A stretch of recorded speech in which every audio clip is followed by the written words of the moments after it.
great technological powers in your region rarely allow any individual freedom amongst their peoples. They function with great uniformity. Their citizens are expected to conform to very strict patterns of behavior to maintain this emphasis on stability and security. This emphasis has very unfortunate outcomes here for races that have lost their spiritual foundation and that have lost the emphasis on individual freedom and creativity. There are some advanced races that have been able to maintain this freedom and creativity to their advantage and to the advantage of their peoples. But, generally speaking, technological societies, particularly if they have extended their sphere of influence beyond their solar systems, tend to have very rigid social structures and, as a result, have created environments that you would not find conducive to life, environments that you would have great difficulty living in. The emphasis for your world, then, is to achieve stability and security in such a way that individual freedom is preserved and honored and that individual creativity is valued and is put to good service in the world. This requires a very unique kind of development. Therefore, do not be in love with technology, for if you are, you will fall prey to those who are more technologically advanced than you are. Do not think technology will assure human freedom and well-being, for technology is a power that can be used for good or ill. This power must be restrained and coordinated with other priorities, keeping knowledge and the spirit of humanity alive through the difficult times ahead, through the great waves of change. Only this will preserve human freedom in a world that will become much more ordered and restrained. Do not be impressed by races that have advanced technology, for most of them have had to sacrifice things of great value to achieve this technology. Their quest for power has cost them freedom and, in some cases, their race's self-determination. You will find that in most advanced technological societies, there is very little freedom, very little emphasis on individuality and the importance of individual creativity and so forth. Here people are considered in terms of groups, not as individuals. They are rated according to their group's abilities and not according to their individual talents. They are seen as part of a functioning society, a society that requires a rigid order to be able to function, a society that has overextended itself in the greater community and that has destroyed and overwhelmed its natural resources. These societies become uniform and oppressive. Even if they conduct peaceful relations with other nations, their own citizens are forced to live under tremendous restraint and expectations that are counterproductive to the individual's freedom and well-being. Unfortunately, the ascension of power in the universe generally leads in this direction. Those races who remain free in their evolutionary progress must therefore accept limits to their technology and their desire for technology, realizing that technology is but one part of what makes life possible and sustainable.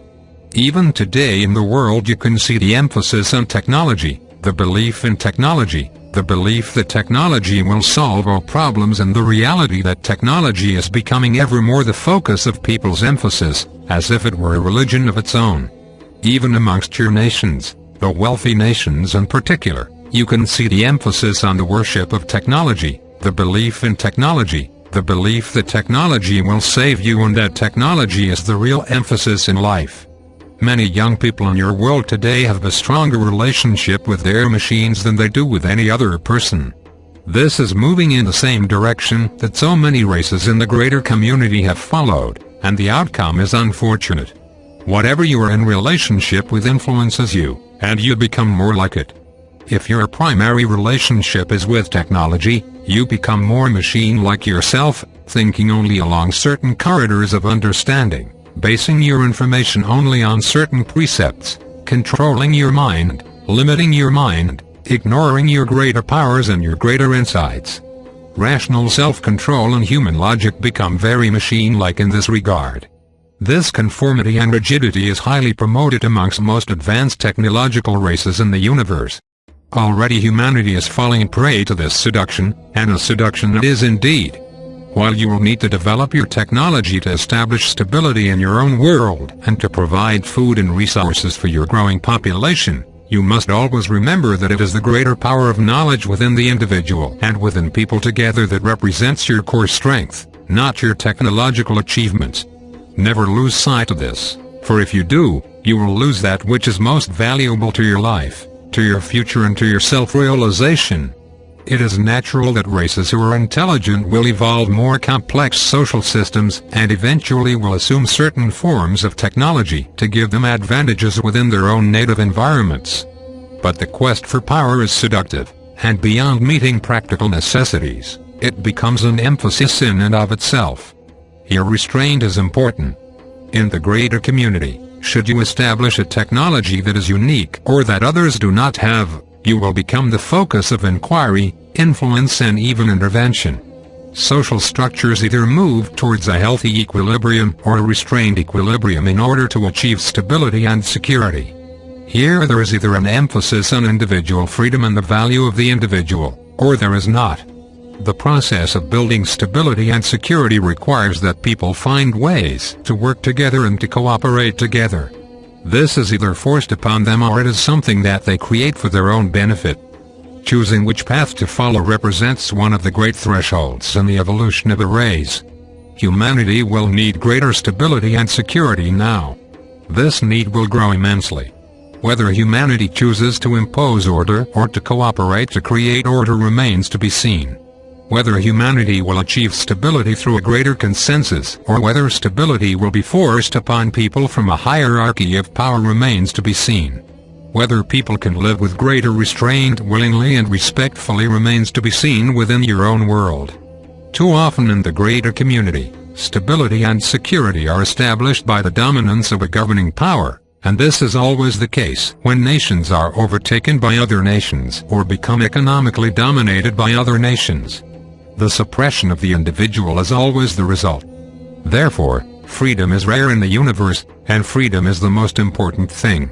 The freedom to be a self-sufficient, self-determined race of people and the freedom of individuals to contribute their gifts to their society and to their world are the greatest emphasis, not the assumption of technological power.